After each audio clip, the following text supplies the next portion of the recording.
আমাদের জীবনে কিছু কিছু দিন আসবে আসবে হবে হবে সেটাই সবসময় ভালো লাগে। যখন দিনগুলো চলে আসে চোখের নিমেষে কখন শেষ হয়ে যায় সেটা কিন্তু বোঝা যায় না। কদিন আগে আমরা সবাই মিলে চলে গিয়েছিলাম আমাদের গ্রামের বাড়ি। গ্রামের বাড়ি যাওয়ার আগে আমরা কিন্তু আরো একটা জায়গায় গিয়েছিলাম, সেটা একটু পরে বলছি। আমরা যেহেতু একটু ভোর ভোর বেরিয়েছিলাম, তাই জন্য না ঘুমটা সবার চোখে লেগেই আছে, এই লম্বা হাইগুলো উঠছে। আর আমরা ঘুরতে যাচ্ছি, সবাই একটু জোড়ায় জোড়ায় না বসলে হয়? সেটা তো বসতেই হয়, বেচারা আমার ভাইটা বাদ দিয়ে সবাই জোড়ায় জোড়ায় বসেছিল। আমি আগেই বলেছিলাম যে গ্রামের বাড়ি যাওয়ার আগে আমরা আরো এক জায়গায় গিয়েছিলাম, হ্যাঁ এখানেই এসছিলাম বড় কাচারির থানে পুজো দিতে। আমার ঠাম্মি দাদু তো গ্রামেই থাকে, ওনারাও সেখান থেকে এসছিল, একসাথে পুজো দিয়ে একেবারে সবাই মিলে যাওয়া হবে তাই।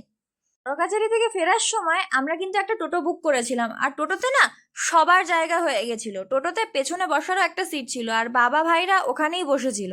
আমার গ্রামের বাড়িতে যাওয়ার সময় একটা নদী পারাপার হতেই হয় আমাদেরকে, আর আমরা ঘাটে যাওয়ার জাস্ট একটু আগেই একটা নৌকা ছেড়ে গেছে, অগত্যা ওয়েট করতেই হবে। তবে সবাই পুজো দেবে বলে সকাল থেকে না খেয়েই রয়েছে, কিন্তু কতক্ষণ আর না খেয়ে থাকা যায়? অনেকটাই বেলা হয়ে গেছে, আর বাড়ি যেতে যেতেও দেরি হচ্ছে। তাই ঘাটের পাশে একটা মশলা মুড়ির দোকান থেকে সেটাই সবাই মিলে খেয়ে নেওয়া হচ্ছে। আজ এই অবধি, আমি গেলাম। তোমরা লাইক শেয়ার সাবস্ক্রাইব অবশ্যই করে দিও। বাই।